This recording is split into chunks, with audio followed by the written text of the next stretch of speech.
My wife and I haven't been intimate in 2 years. Now I'm thinking about divorce. I've been married for 12 years, together for 21. It sounds like a lifetime when I say it out loud. 2 decades of memories, milestones, laughter, and shared history. We used to have the kind of marriage people envied. We were best friends. We had chemistry, inside jokes, and that spark that made even ordinary days feel special. But now I look across the dinner table and see a stranger, a kind stranger, but still someone I barely recognize. For the past 2 years, we haven't been intimate. Not once. No hugs that linger, no kisses that mean anything, no small touches that used to say, I see you, I love you. And now I'm sitting here wondering if I'm a terrible person for wanting out.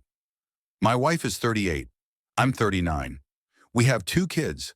Our oldest is 11 and our youngest is 7. I can pinpoint the exact moment when our marriage started to change, the day our first son was born. After that, everything shifted. Intimacy, affection, closeness, all of it vanished overnight. At first, I didn't take it personally. Pregnancy and childbirth are massive life changes, physically, emotionally, hormones, recovery, exhaustion.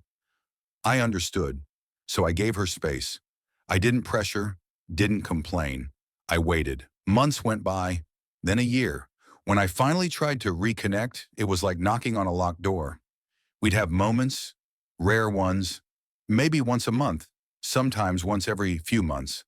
But it was always me initiating, always me trying to bridge a gap that only seemed to grow wider. And every time it felt a little more forced, a little less like love and more like obligation. Then our second son was born, and things became even harder. Not just emotionally, but logistically, physically, mentally. A year later, we realized something wasn't right. He wasn't talking, didn't make eye contact, didn't respond to his name. After endless doctor visits, testing, specialists, and sleepless nights, we finally got the diagnosis. He's autistic and nonverbal. And that changed our world in ways I can't even begin to describe. Every ounce of energy went into survival mode. Every plan, every spare second, every piece of ourselves poured into making sure he had the support and care he needed. And my wife, to her credit, became a warrior mom. She's fiercely protective, patient, devoted. She does everything she can to make life easier for him. But somewhere in the process of becoming an incredible mother, she stopped being my partner. It's been 2 years since we've been intimate. I know because the last time was right before my father passed away. And that night didn't feel like connection. It felt like pity. Now we sleep in separate beds. She sleeps with the kids, sometimes both of them. Our 11-year-old still sleeps in her bed. I've gently suggested it's time for him to have his own space, but she refuses. She says she's too tired, that they need her, that it's just easier this way. And maybe she's right. Maybe it is easier, but easy isn't always right. We share a house, bills, responsibilities, but not a marriage. We function like co-parents, roommates, co-managers of a household that's efficient but emotionally barren. She works 3 days a week. I run my business from home so I can be there when the kids need me. I cook, she does the laundry. We even hired a cleaner because neither of us has the energy for deep cleaning anymore. But the real mess, the emotional one, just keeps growing. When it comes to parenting, we're not a team anymore. She's the yes parent, the comforter, the rescuer. Our oldest calls her from his room to bring him a drink, and she does it without hesitation. If I step in and say, no, you can do that yourself, I'm the bad guy. If I try to enforce structure or discipline, she gets defensive. After years of arguing about it, I just stop trying. I know I've let myself go too. I gained weight, stopped caring about my clothes, stopped feeling attractive because, honestly, what was the point?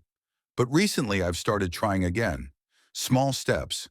Dieting, exercising, shaving more often, getting back into hobbies I forgot I loved. Trying to find me again. Still, she doesn't notice. Or maybe she notices, but just doesn't care.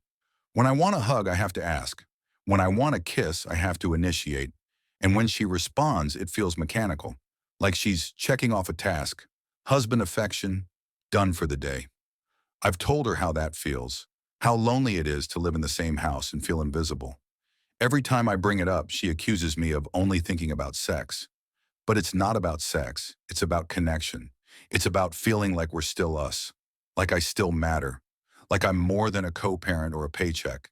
It's about the little things that make a marriage a marriage. The hand on your back when you're cooking, the smile across the room, the shared glance when the kids say something funny. Those used to exist. They don't anymore. Now she moves through life on autopilot, and I'm the ghost haunting our family home, doing dishes, paying bills, playing the part, waiting for something that probably isn't coming back. We've been together for 21 years, longer than we've been adults, really, and I'm starting to wonder if maybe we stayed together out of habit, out of fear, out of obligation. She refuses to talk about therapy, refuses to talk about fixing anything. When I suggest counseling, she just says, "I'm fine. We're fine.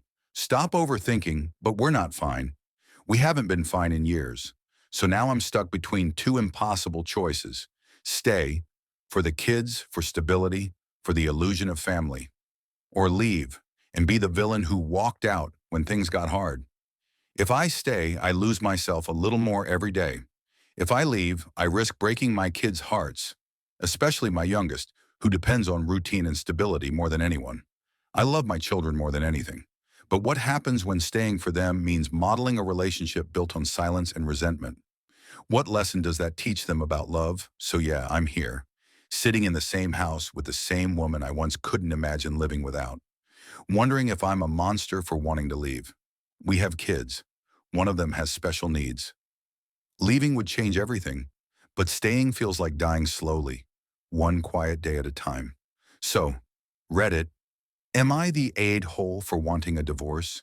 For wanting more than silence, routine, and obligation? Because at this point, I don't even know if love lives here anymore.